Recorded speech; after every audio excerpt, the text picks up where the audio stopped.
Peter approached Jesus and asked him, "Lord, if my brother sins against me, how often must I forgive him? As many as 7 times?"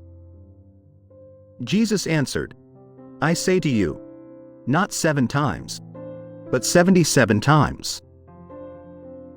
That is why the kingdom of heaven may be likened to a king who decided to settle accounts with his servants.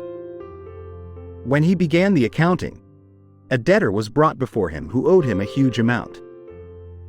Since he had no way of paying it back, his master ordered him to be sold, along with his wife, his children, and all his property, in payment of the debt.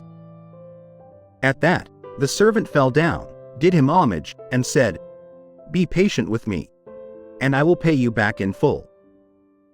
Moved with compassion, the master of that servant let him go and forgave him the loan.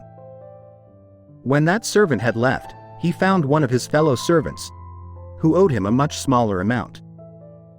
He seized him and started to choke him, demanding, "Pay back what you owe." Falling to his knees, his fellow servant begged him, "Be patient with me, and I will pay you back."